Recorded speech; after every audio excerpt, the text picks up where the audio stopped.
네, 오늘은 이 본문의 말씀을 가지고 주를 찬송합시다 이런 제목으로 말씀을 드리겠습니다. 이 본문에 보니까 이 백성은 내가 나를 위하여 지었나니 나를 찬송하게 하려 함이라 이렇게 말씀했어요. 그러니까 하나님은 성도의 찬송을 받으시고 기뻐하시는 거예요. 그러므로 성도는 주를 찬송하는데 힘을 다해야 되겠습니다. 그 미국 뉴저지주에 있는 프리스턴 신학대학에서 신학학 교수가 계셨습니다. 근데 그분은 채플 시간에 전혀 찬송을 부르지 않는 것으로 유명한 사람입니다. 그 이유는 본인이 음치라는 거죠. 그래서 안 부르는 거예요. 그 학생들은 그 교수의 별명을 음치 교수다 이렇게 붙여줬어요. 근데 어느 날 그 교수가 어찌된 일인지 채플 시간에 막 찬송을 힘차게 부르고 있는 것입니다. 그게 놀란 학생들이 그걸 깜짝 놀랐죠. 음정도 틀리고 박자도 희한하게 틀렸지만은 목소리만큼은 힘차게 나오는 거예요. 의아심이 생긴 거죠. 그래서 강의 시간에 교수님에게 물었어요. 교수님 무슨 일이십니까? 찬송을 다 부르다니. 그랬더니 겸연쩍은 표정으로 고백하기를 전날 밤 꿈을 꾸었습니다. 천국에 갔는데 이렇게 노크를 했더니 베드로가 누구나 묻었어요. 그래서 나는 어릴 때부터 신자고 지금은 신학대학 교수라고 소개를 했습니다. 그때 베드로가 무슨 장부 같은 걸 이렇게 뒤지며 말하기를 공부를 많이 해서 아는 건 많은데 찬미의 제사를 올린 기독이었군요. 천국은 지식이 많은 신학 박사를 원하는 것이 아니라 찬양을 하나님께 올려드리는 자를 원합니다. 이러더니 다시 가서 찬송을 열심히 부르다가 오시오. 그러더니 천국문이 캉 하고 닫혀서 깜짝 놀라 깨보니까 꿈이더래요. 그래서 찬송가를 막 부르기 시작했다는 것입니다. 성도가 하나님을 찬송할 때 찬송 중에 하나님이 함께 하십니다. 시편 22편 3절에 보니까 이스라엘 찬송 중에 고하시는 주여 주는 거룩하시니다 그렇게 말씀했어요. 어느 목사님이 시골에서 목회를 하는데 젊었을 때인데 그 성탄절이 되면 옛날에는 그 새벽송이 있었어요. 그래서 학생들을 모아다 찬송가를 좀 외우게 시켜가지고 새벽송을 하는데 불신자 집 앞에서는 기쁘다 구주 오셨네를 부르게 하고 또 신자 집에 가서는 고요한 밤 거룩한 밤 이 노래를 부르기로 약속을 하고서 이제 새벽송을 하다가 새벽 4시쯤에 어느 무당집을 가게 됐어요. 밖에서 이렇게 들으니까 막 징을 치는 소리가 요란하는 거예요. 구슬하고 있는 거예요. 그래서 불신자 집이니까 학생들은 대문 밖에서 기쁘다 구주 오셨네를 막 큰 소리로 불렀어요. 근데 잠시 후 요란하던 징소리가 뚝 그치는 거예요. 그리고 집주인이 막 허겁지겁 겁에 질린 목소리로 막 나와서 구타는 집에 웬 찬송가요? 우리 집 이제 망했어 막 이러더래. 왜 그러냐고 물었더니 찬송가 소리가 들리자 춤추던 무당과 앉아서 징을 치던 무당이 같이 쓰러졌대야. 그 학생들이 찬송할 때 찬송 속에 하나님 임재하셔가지고 그런 일이 역사가 일어난 거예요. 권능이 하나님 임하니까 귀신을 섬기던 무당들이 둘 다 동시에 쓰러져 버렸어요. 그래서 그 일로 인해서 그 사람들이 나중에 예수 믿고 이렇게 구원받게 됐다고 그래요. 하나님께서는 찬송 중에 거하셔서 권능으로 임하시는 분이에요. 여러분들 찬송하면 사탄들 막 무서워 도망가요. 역대하 20장에 보니까 모압과 암몬과 마온 사람들이 연합을 해서 유다 여호사밧 왕을 쳐들어갔어요. 근데 여호사밧이 막 큰일 났어. 막을 힘이 없어. 그래서 하나님 앞에 막 기도하고 막 부르짖었어요. 이때 여호와의 영이 그 회중 중에 있는 레위 사람 아시알이라는 사람에게 임해가지고 그를 통해서 말씀을 하시는데 뭐라고 하냐면 이 전쟁에 유다가 승리할 것이니까 염려하지 말라 그렇게 예언을 하는 거예요. 그래서 여호사밧은 막 백성들과 더불어 막 의논하면서 찬송하는 자들 노래하는 자들 택해서 거룩한 예복을 입히고 하나님을 찬송하는 성가대를 조직해 가지고요. 그리고 군대 앞으로 먼저 나가겠어요. 막 군대 앞에서 찬송을 하며 나가게 했으니까 그 적들이 깜짝 놀란 거지. 군인이 안 오고 무슨 성가대들이 막 오니까 얼마나 비웃었겠어요. 근데 놀라운 일이 벌어진 거예요. 찬송을 막 시작하니까 적진에서 희한한 일들이 벌어진 거예요. 적들이 자기들끼리 막 싸워. 막 서로 막 쳐 죽여. 그래가지고 뭐 그냥 이겼지. 응? 성도는 찬송을 할 때 능력이 나타나는 거예요. 성도는 하나님께 감사 찬송이 떠나지 않아야 돼. 여러분 늘 찬송하세요. 오늘 제가 아까 기도하는데 굉장히 마음이 답답해. 아이고 내가 찬송을 안 해서 그런 거구나. 이게 회개가 되더라고요. 여러분 이 마음이 굳어지고 답답한 거 막 찬송하세요. 찬송가 불러놓고 그러면 그냥 사탄 두려운 영이 떠나가요. 그럼 오늘은 성도가 하나님을 찬송해야 되는 이유는 무엇이냐 한번 말해보면서 은혜를 나누겠습니다. 첫 번째로 주를 찬송할 이유는 우리를 죄와 저주의 죽음에서 구원하셨기 때문입니다. 사람은요 원래는 하나님의 거룩한 형상대로 창조받은 존귀한 존재였어요. 근데 처음 시조 아담이 하나님의 말씀을 불순종해가지고 범죄했습니다. 그래가지고 그 범죄가 막 자범죄를 일으켜가지고 죽을 수밖에 없어요. 저주 속에서 멸망당할 수밖에 없는 존재가 됐어요. 그러나 하나님 우리를 사랑하셔서 둘째 아담, 마지막 아담 예수 그리스도를 이 땅에 보내셔서 그의 십자가 보혈로 우리 죄값을 다 속량하셨어요. 그래서 그 죄에서 죄값을 치름으로 다 구원을 해주신 거예요. 이게 속량이라는 말은 빚진 걸 갚아줬다는 소리예요. 이 죄의 그 짐을 십자가의 보혈의 피값으로 다 갚았다는 거예요. 그래서 우리를 죄에서 구원해 주셨다는 거예요. 그 아프리카 오지에서 있었던 일인데 어느 토인이 큰 실수를 저지른 바람에 그 추장의 노여움을 샀어요. 그러니까 추장이 저 죄인을 잡아다가 죽이라 이게 명령했습니다. 근데 이걸 안 선교사가 그 사정을 좀 알았기 때문에 그 사람을 살리려고 비싼 보화를 가지고 와서 추장에게 주면서 이 죄인을 좀 살려달라 이렇게 간청을 했어요.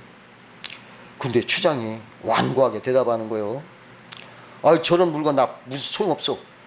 나는 상아나 금은 노예 따위 부럽지 않소. 그런 것들은 저쪽 마을에 가서 얼마든지 빼앗을 수가 있어.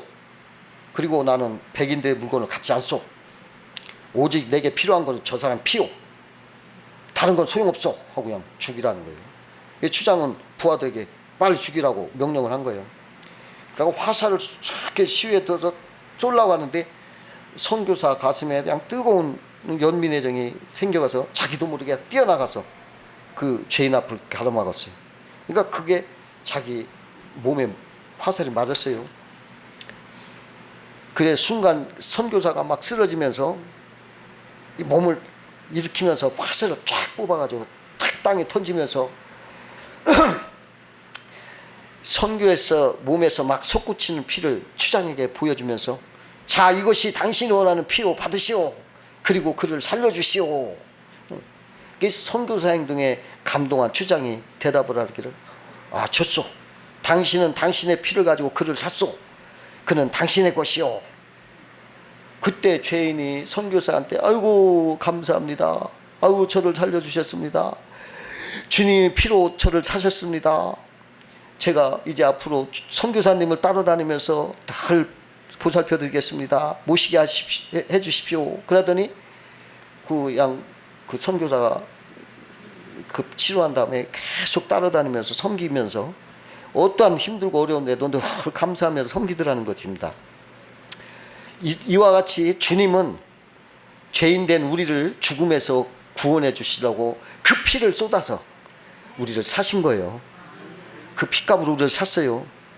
그래서 그 보혈의 피, 생명의 피로 우리를 사신 거에 대해서 우리는 찬송해야 돼요. 나를 사주셨어. 죽음에서 사주셨어.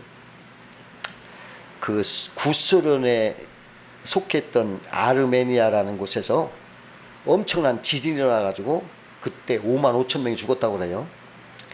그때 그 9층 아파트에서 아파트가 무너지면서 스잔나라는 어머니와 4살 난 가이안이라는 딸이 철근과 콘크리트에 갇혀가지고 있었어요. 오랜 시간이 있으니까 가이안이가 엄마 나 좀 목이 말라 죽겠다고 막 우는 거예요. 근데 움직일 수가 없었어. 그러니까 딸의 목을 죽일 방법 뭔가 고민하다가 전에 TV를 보니까 조난당한 사람들이 먹을 거 마실 거 없으니까 피를 서로 짜져서 나눠 먹으신 것이 TV에서 본 거에 기억이 났어요. 걔가 그 어머니가 어둠 속에서 손을 더듬어 보니까 그 유리가락이 있어, 유리 조각. 그 유리 조각으로 자기 살을 쫙 찢어가지고 그 아기를 먹였어요. 그래가지고 며칠 있다가 구조를 받았습니다. 그와 같이 진노와 사망으로 피할 수 없는 인류를 위해서 독생자 예수 그리스도께서는 그 고귀한 피를 흘려서 우리를 죽음에서 생명으로 구원해 주신 그 보혈의 피로 구원해 줬다는 거예요. 이걸 우리가 찬송하지 않아야 수 없습니다. 그 어느 날 한 소년이 늘 철길을 따라 학교를 가는데 간밤에 큰 비가 내려서 철구가 끊긴 거예요. 근데 이거 걱정이요. 금방 이제 좀 있으면 시간상 기차가 올 시간인데 철로가 끊겨졌으니까 이거 큰일 났지. 멈추지 않으면 다 죽게 됐어. 그래서 이 소년이 그냥 자기 셔츠를 걷어가지고 책가방에서 연필가는 칼을 꺼내가지고 자기 살을 찢어가지고 그 셔츠에다가 피를 빨갛게 묻혀가지고 그걸 막 흔들면서 막 달려가지고 쓰덥쓰덥 외치니까 기관사가 소년이 피를 막 묻은 흔드니까 깜짝 놀라서 멈췄어요. 급하게. 그랬더니 다행히 그 기차가 그 소년 앞에 께서 멈춘 거예요. 기관사가 막 뛰어들어가 왜 그런가 봤더니 철로가 끊어져 있는 거예요. 기관사를 기차를 세우려고 자기 피를 내서 그 피를 묻혀서 세운 그 소년이 쓰러져 있으니까 막 부추겠어요.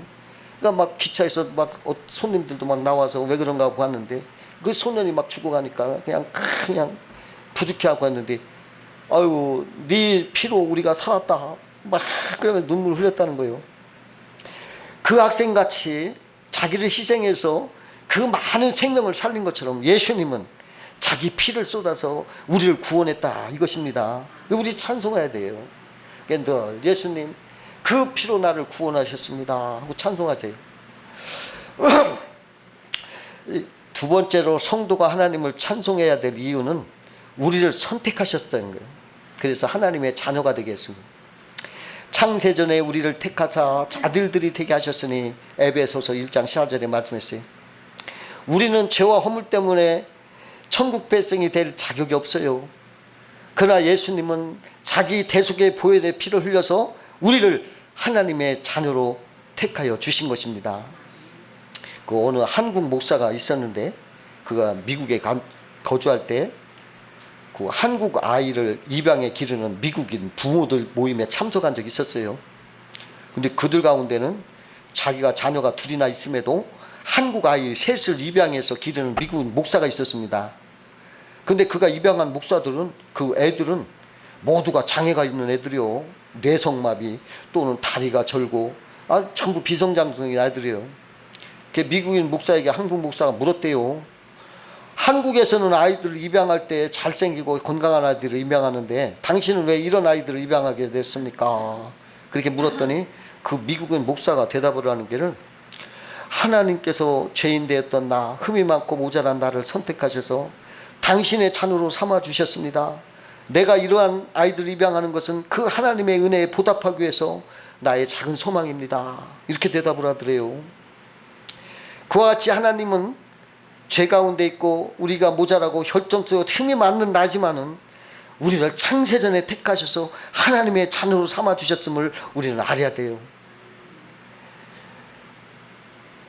세상에는 나보다 더 훌륭하고 더 똑똑하고 더 잘난 사람도 많아요. 근데 그런 사람 하나님이 버려두고 이 부족하고 연약한 나를 하나님의 자녀 삼아서 하나님의 아들들 되게 하시니 얼마나 감사합니까? 우리는 이걸 찬송해야 돼요. 옛날 어느 목사님이 신방 가다가 이렇게 가다 보면 술 취해서 쓰러져 있는 사람들만 보면 거기 이렇게 멈춰서 가지고 한참 들여다보다가 아이고 나도 예수 안 믿었으면 꼭 저렇게 됐을 텐데, 그러면서 자기를 선택해 주신 하나님 앞에 막 감사하고 그러더라는 거예요. 세 번째로 성도가 하나님을 찬송해야 될 이유는 우리에게 임마누엘 하셔서 기사와 이적을 베푸시기 때문입니다. 하나님이 함께하는 성도는 신비한 사람이에요. 여러분 다 신비한 사람들이에요. 모압 왕이 광야를 이렇게 지나가는 이스라엘을 저주하려고 돈을 주고 발람 선지자를 사와가지고 저 이스라엘 백성들을 와서 저주하라 막 해. 그러나 하나님은 저주 대신 축복을 하게 만들어요.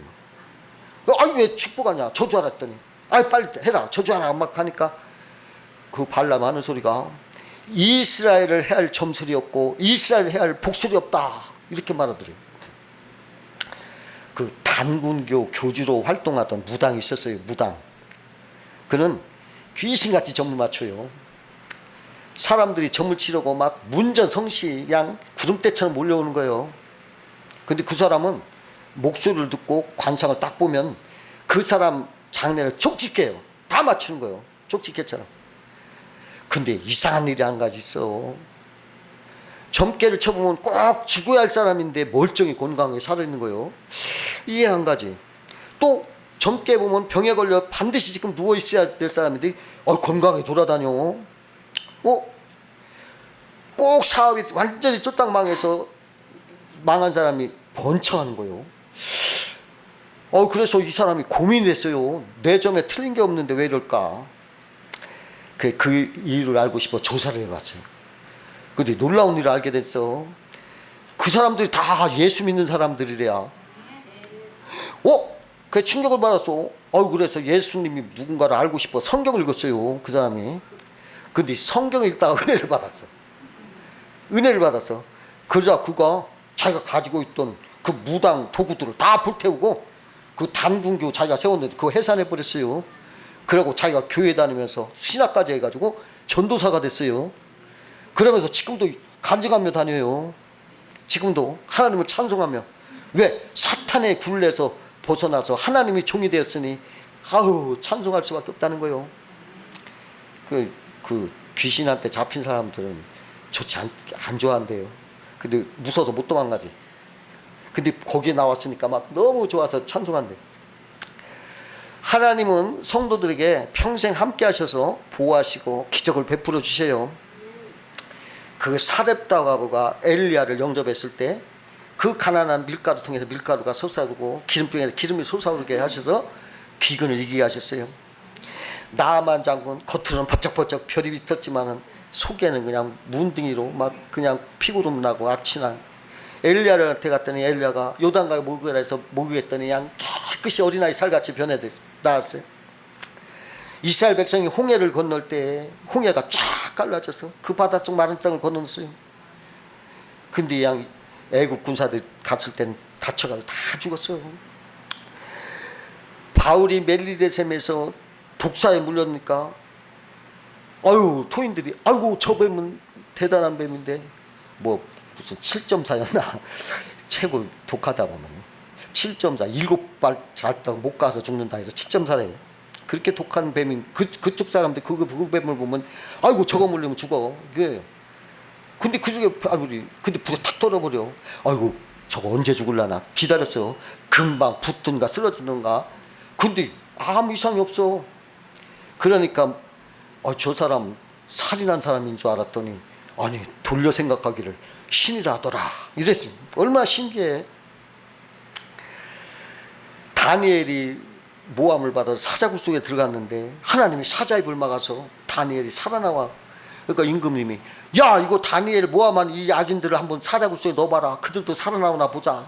그들을 넣었더니 그냥 땅에 떨어지기도 전에 사자들이 달려서 뼈까지 훔쳐먹었다라고 성경은 알고 있어요. 그 요나가 고래 뱃속에 들어갔어요. 근데 고래가 감당 못해 토해냈어. 그래가지고 사명을 감당했다는 거예요. 이렇게 하나님이 함께하는 사람에게는 세상이 감당치 못해. 예수님께서 내가 너에게 뱀과 전갈을 밟으며 원수의 모든 능력을 제할 권세를 주었으니 너희를 해할 자가 결탄코 없으리라. 이 말이 얼마나 보석 같은지 저는 이 말 많이 해요. 악한 사탄막이 그냥 막 덤벼대 이런 말을 하면 그냥 싹도 물거품 싹 없어져. 그러므로 우리의 모든 삶의 기사와 이적으로 우리를 지켜주시고 아무도 해하지 못하게 하신 하나님 우리는 찬송해야 돼. 찬송해야 돼. 찬송. 네 번째로 성도가 하나님을 찬송해야 될 이유는 우리에게 지혜를 주시는 거예요. 성경 잠언서에 보니까 지혜를 얻으며 명철을 얻으라. 지혜가 제일이니 지혜를 얻으라. 그가 너를 보호하리라. 그가 그를 사랑하라. 그가 너를 지키리라. 잠언서 4장 6절에 말씀하셨어요. 이 지혜는 하나님이 주시는 거예요. 그 6.25 때 막 피난민 앞에 이제 공산 인민군들이 딱 지켜가지고 예수 믿는 사람 골라내는 거예요.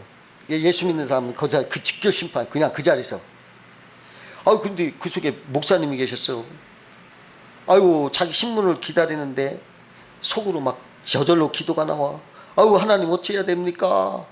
근데 하나님이 급하게 말하기를 원수 앞에 설 때 무슨 말을 할까 염려하지 마라. 이런 생각이 막 들리는 거예요. 그 인문군이 물어들어요. 당신 뭐 하는 사람이요? 그 목사가 자신 생기더라. 나는 약장수입니다. 인문군이 다시 묻는 거예요. 무슨 약을 파시오? 목사는 구약과 신약을 팝니다. 그랬대요. 그러니까 인문군이 골똘히 생각하더니 통과 그러더래. 이 하나님이 주신 지혜요. 이거 아무도 해석을 못해. 하나님이 주셨기 때문에. 그 구치소에 어떤 미결수가 아내 편지를 받았는데 편지에는 당신 없어도 큰일 났어요. 밭에 감자를 심어야 되는데 밭 갈 사람이 아무도 없어서 이거 힘들어요. 이런 편지요. 그 아내를 편지한 그 사람은 그 구치소에 들어오는 편지마다 다 편지를 검열하는 걸 알고 답장을 어떻게 썼냐면 여보 우리 집 텃밭은 어떤 일 있어도 파면 안 됩니다. 건드지 마세요. 거기에 내가 금괴를 숨겨놓았어. 이렇게 명심하시오. 이렇게 써서 보냈어요. 근데 며칠 후에 아내에게서 편지가 왔어. 여보 큰일 났어요. 오늘 수사관들이 6명이나 들이닥쳐가지고 다짜고짜 우리 텃밭을 다 구석구석 파헤쳐 놨으니 어찌하면 좋아요. 이런 편지를 받고서 난 미결수가 웃으면서 즉시 답장을 써보내면서 여보 그럼 됐지 않소. 얼른 감자나 심으시오. 이게 답장을 보냈다야. 이게 지혜예요. 지혜. 그 영국학 제임스 1세라는 왕이 있었는데 그분은 킹 제임스 성경이라는 번역의 성경을 쓴 사람이에요. 독실한 신자였는데 그런 조만한 범죄도 엄격하게 형을 내리는 사람이었어요. 근데 한 번은 암스통이라는 양도둑이 점도둑이 양을 훔치다가 붙잡혀가지고 사형을 언도받았어요.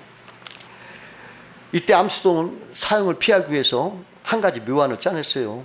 간수를 불러다가 내가 어차피 죽을 몸인데 마지막으로 성경이나 읽고 가고 싶소. 임금님께 내 뜻을 전해주시오. 그러니까 제임스 1세가 그 소리를 듣고 대답한 거예요. 오호 참 기특한 죄인이로군. 그래 성경 갖다 줘라. 그리고 성경을 다 읽은 다음에 그 사람을 사형에 집행해라.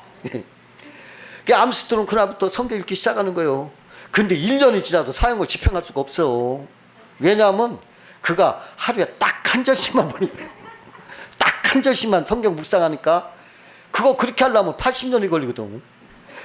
한 절씩 딱딱 하니까는 이거 기다렸다가 너 집에 가서 성경 읽어라. 그게 풀어졌어.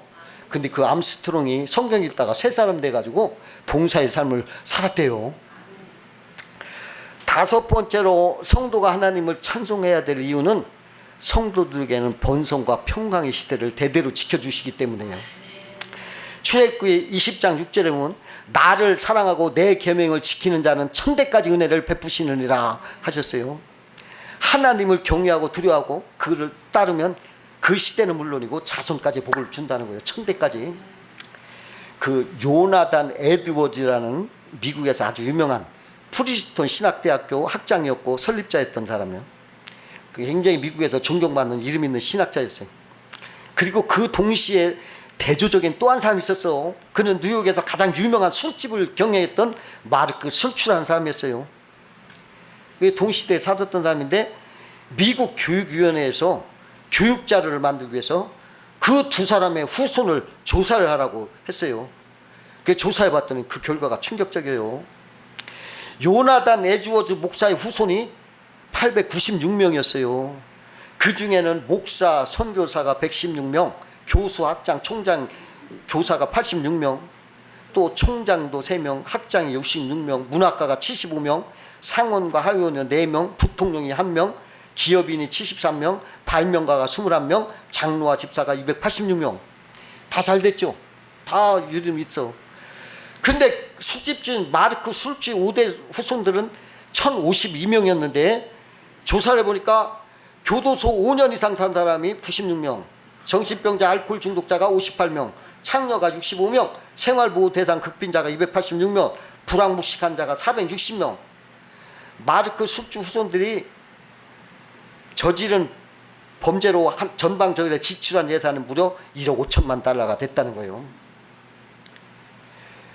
하나님을 찬송하고 하나님 말씀을 지키면서 사는 사람들에게는 천대까지 은혜를 베풀어 주시지만은 우상을 숭배하고 하나님을 대적하여 패역한 삶을 사는 사람에게는 그 죄의 저주가 자손의 3대 4대까지 이르게 하신다. 이게 성경은 얘기하고 있어요. 여러분, 우리는 하나님을 찬송하고 섬겨서 천대까지 복을 받고 번성하게 하려고 하나님은 우리를 선택해 주셨어요. 이 자비하신 하나님 여러분 다 찬송하시기 바랍니다. 늘 찬송. 여러분 이러한 복을 다 누리시기를 주의 이름으로 축원합니다. 기도